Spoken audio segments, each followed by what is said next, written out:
لله وكفى وسلام على عباده الذين اصطفى أما بعد أعوذ بالله من الشيطان الرجيم بسم الله الرحمن الرحيم شهر رمضان الذي أنزل فيه القرآن سبحان ربك رب العزة عما يصفون وسلام على المرسلين والحمد لله رب العالمين اللهم صل على سيدنا محمد وعلى آل سيدنا محمد وبارك وسلم اللهم صل على سيدنا محمد وعلى آل سيدنا محمد وبارك وسلم اللهم صل على سيدنا محمد وعلى آل سيدنا محمد وبارك وسلم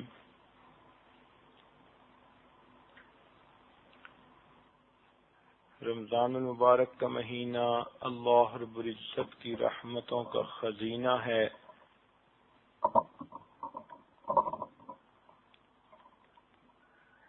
جتنی بھی آسمانی کتابیں نازل ہوئیں سب کی سب رمضان المبارک میں نازل ہوئیں۔ تورات، انجیل، زبور، قرآن مجید یا جو صحیفے نازل ہوئے سب کے سب رمضان المبارک میں نازل ہوئے۔ اس لیے یہ مہینہ اللہ رب العزت کی خصوصی رحمتوں کا مہینہ ہے۔ اس کے رحمتوں کی انتہا دیکھیے کہ نبی علیہ الصلوۃ والسلام جو نبی رحمت ہیں وہ اس مہینے کے آنے کا انتظار فرماتے تھے۔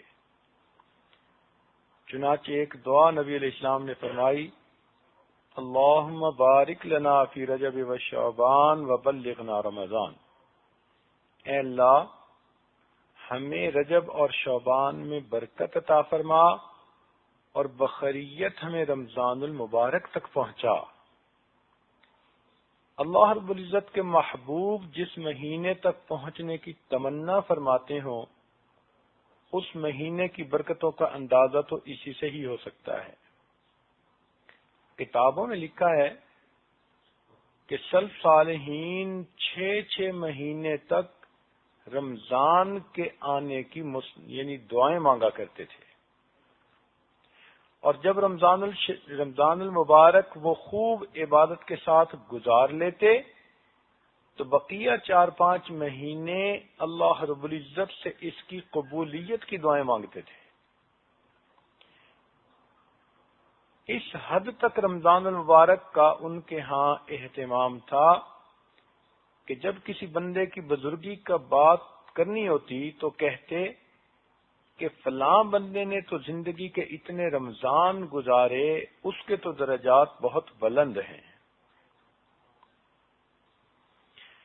امام ربانی حضرت مجدد ثانی رحمۃ اللہ علیہ فرماتے ہیں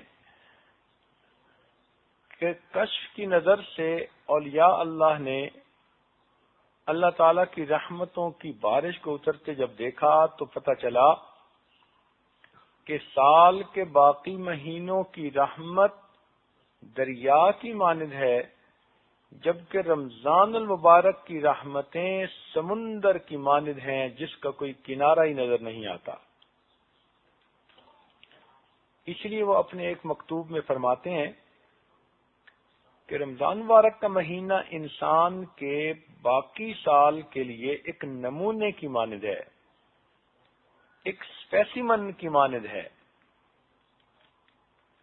جس بندے نے رمضان مبارک جس طرح سے گزارا اللہ تعالیٰ اس کو بقیہ سال اس طرح گزارنے کی توفیق عطا فرما دیتے ہیں۔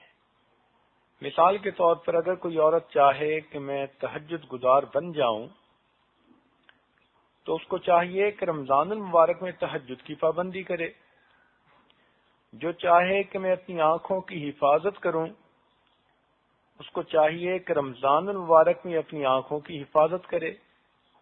جو چاہے کہ میں اپنی زبان کی حفاظت کر لوں رمضان المبارک میں زبان کی حفاظت کر لے، جو عمل رمضان المبارک میں استقامت کے ساتھ وہ کرے گی، اللہ رب العزت اپنی رحمت، اپنی قدرت، مشیت سے بقیہ سال اس عمل کو کرنے کی توفیق عطا فرما دیں گے۔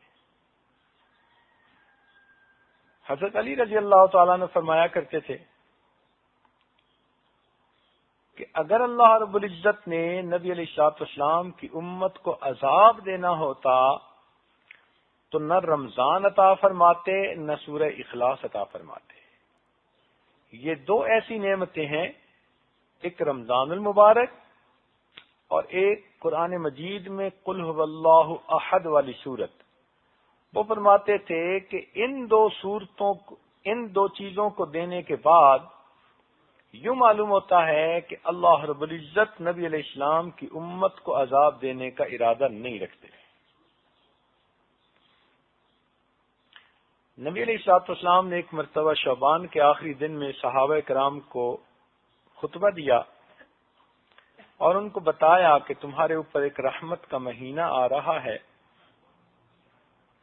جس کے روزے کو اللہ تعالیٰ نے فرض فرمایا اور رات کی عبادت کو اللہ تعالیٰ نے اپنے قرب کا ذریعہ بنایا۔ نبی علیہ السلام نے فرمایا کہ یہ شہر المواسات ہے، غمخواری کا مہینہ، ہمدردی کا مہینہ۔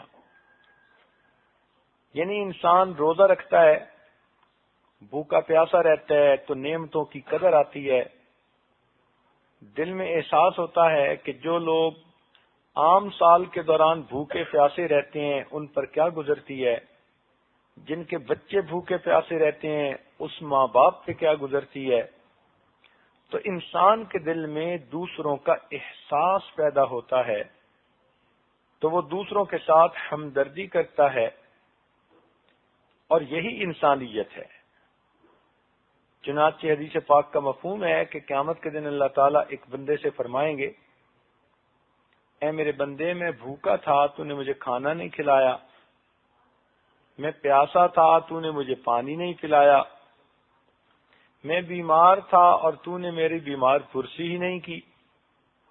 تو وہ بندہ بڑا حیران ہو کر پوچھے گا کہ اے پروردگار، آپ ان تمام چیزوں سے بلند و بالا ہیں، منزہ اور مبرہ ہیں، یہ کیسے ہو سکتا ہے کہ آپ کائنات کے خزانوں کے مالک ہوں اور آپ بھوکے پیاسے ہوں؟ اللہ تعالیٰ جواب میں فرمائیں گے کہ اے میرے بندے، فلاں موقع پر تیرا ایک ہمسایہ بھوکا تھا، پیاسا تھا، اگر تو اسے کھلا پلا دیتا تو ایسے ہی ہوتا جیسے تو نے مجھے کھلایا پلایا ہوتا، اگر تو اس بیمار کی بیمار پرسی کرتا تو ایسے ہی ہوتا جیسے تو نے میری بیمار پرسی کی ہوتی۔ اس وقت انسان کی آنکھ کھل جائے گی کہ اللہ رب العزت کے ہاں ایک دوسرے کے ساتھ الفت و محبت کی زندگی گزارنے کا کیا مقام ہے۔ تو یہ مہینہ غمخواری کا مہینہ ہے۔ اب ذرا سوچئے کہ جس مہینے کا نام ہی غمخواری کا مہینہ، اگر اس مہینے میں کوئی اللہ کی نیک بندی اللہ تعالیٰ کے سامنے اپنے غم کرے، اپنی پریشانیاں بیان کرے، اپنے دکھڑے سنائے، اپنی مشکلات کی تفصیل بتائے تنہائیوں میں بیٹھ کر دعا میں، تو پروردگار عالم اس کی غمخواری کیوں نہیں فرمائیں گے؟ جس مہینے کا نام ہی غمخواری کا مہینہ، تو معلوم ہوا کہ ہم غم زدوں کے لیے خوشی کی بات ہے ہم اپنے غم تہجد کے بعد اور تنہائیوں میں اپنے پروردگار کے سامنے دامن پھیلا کر بیان کریں۔ وہ پروردگار جس نے بندوں کو غمخواری کا حکم دیا، وہ پروردگار خود بھی اپنے بندوں کی غمخواری فرمائے گا۔ اس مہینے میں نیکی کا اجر زیادہ کر دیا جاتا ہے۔ چنانچہ اگر کوئی آدمی ایک فرض پر عمل کرے تو 70 فرض کے برابر اجر ملتا ہے، نفلی عمل کرے تو غیر رمضان میں گویا فرض پر عمل کرنے کے برابر اجر ملتا ہے۔ حدیث پاک میں ہے کہ اللہ تعالیٰ جبریل علیہ السلام کو بھیجتے ہیں فرماتے ہیں کہ جاؤ اور سرکش شیاطین کو قید کر دو تاکہ وہ میرے محبوب کی امت کے روزہ داروں کے روزوں کو خراب نہ کر سکیں۔ تو گویا بڑے بڑے شیاطین تو قید ہو گئے اور ان کو سمندر میں پھینک دیا جاتا ہے باندھ کے۔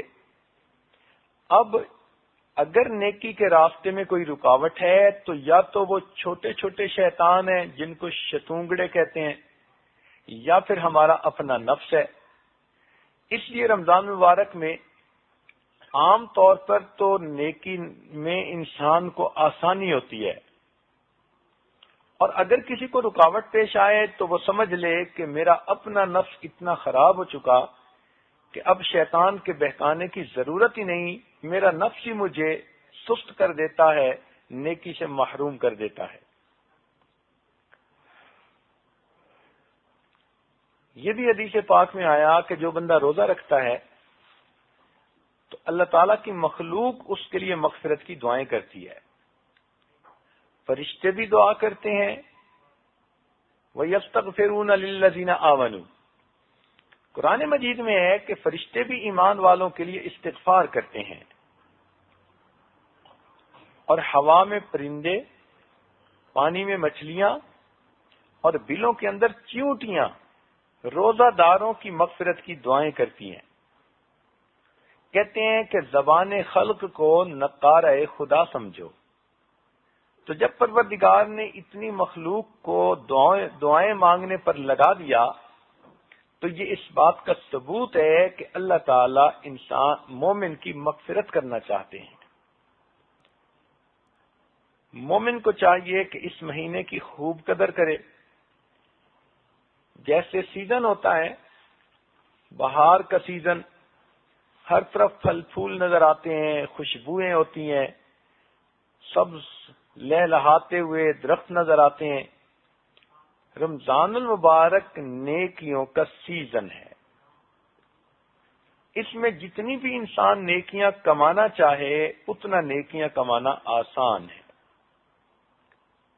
بلکہ مختلف جگہوں پر دیکھا کہ بعض چیزوں کی سیل لگتی ہے۔ سیل لگنے کا مطلب یہ ہوتا ہے کہ قیمتی چیزیں کم داموں پر مل جاتی ہیں۔ اگر قرآن و حدیث کا مطالعہ کیا جائے تو یوں محسوس ہوتا ہے اللہ تعالی رمضان المبارک میں جنت کی سیل لگا دیتے ہیں۔ تو آج کل جنت بہت سستی ملتی ہے، بس ہاتھ اٹھا کر مانگنے کی بات ہے، اللہ تعالیٰ کے سامنے عاجزی دکھانے کی بات ہے، اور پروردگار تو جنت دینے کے لیے آمادہ ہیں۔ اس لیے حدیث پاک میں فرمایا کہ جب رمضان کی پہلی رات ہوتی ہے تو اللہ تعالیٰ حکم دیتے ہیں کہ اے رضوان جنت کے دروازوں کو کھول دے۔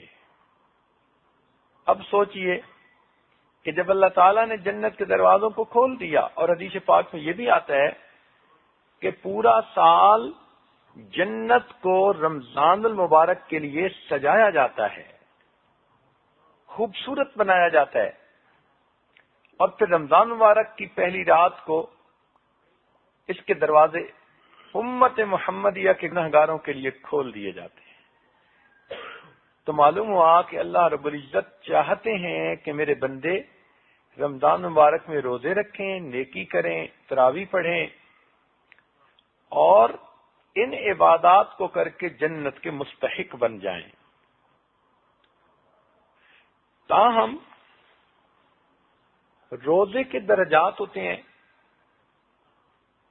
ایک تو یہ ہے کہ انسان سارے دن میں نہ کھائے نہ پیے اور نہ جماع کرے، تو اس انسان نے بھی روزہ رکھ لیا، لیکن اس کو عوام الناس کا روزہ کہتے ہیں۔ ایک اس سے بلند درجے کا روزہ ہے، اس کو خواص کا روزہ کہتے ہیں، خاص لوگوں کا روزہ، اولیاء کا روزہ۔ یہ وہ لوگ ہوتے ہیں جو کھانے پینے اور میاں بیوی والے کام سے بھی پرہیز کرتے ہیں، اور مزید یہ کہ اپنے جسم کے اعضاء کو گناہوں سے بچاتے ہیں.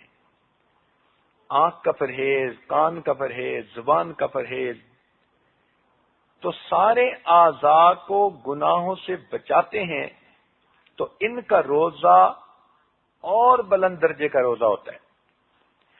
اور ایک تیسرا درجہ ہے جس کو کہتے ہیں اقصى الخواص کا روزہ، بہت ہی بڑے اولیاء کا روزہ، عارفین کا روزہ. یہ وہ لوگ ہیں جو کھانے پینے اور جماع سے بھی پرہیز کرتے ہیں، جسم کے اعضاء کو گناہوں سے بھی بچاتے ہیں، اور سارے دن میں ایک لمحہ اپنے دل کو اللہ سے غافل بھی نہیں ہونے دیتے. یہ سب سے اعلیٰ درجے کا روزہ ہے. دیکھیں نا، ایک من وزن ہو لوہے کا، چاندی کا یا سونے کا، تو وزن تو ایک جیسا، لیکن ایک من لوہے کی قیمت اور ہے، چاندی کی قیمت اور ہے، اور سونے کی قیمت کچھ اور ہے. تو روزہ تو سب نے ایک ہی دن میں رکھا، مگر جس نے عام لوگوں کا روزہ رکھا اس کو لوہے کا بھاؤ دے دیں گے، جس نے صالحین کا روزہ رکھا اس کو چاندی کا بھاؤ دے دیں گے، اور جس نے عارفین کا روزہ رکھا ان کو سونے کا بھاؤ عطا فرمائیں گے. اور اگر روزہ رکھ کر گناہ کرتے رہے، ٹی وی سکرین کے تماشے دیکھے، گانے سنے، غیبتیں کی، لوگوں کے دل دکھائے، تو پھر ایسے پر مٹی کا بھاؤ بھی نہیں لگائیں گے. اس لیے حدیث پاک میں فرمایا گیا کچھ لوگ ایسے ہوتے ہیں جن کو روزہ رکھنے کے بعد بھوکا اور پیاسا رہنے کے سوا کچھ ہاتھ نہیں آتا. تو ہمیں چاہیے کہ ہم اپنے روزے کو کامل درجے کا روزہ بنائیں.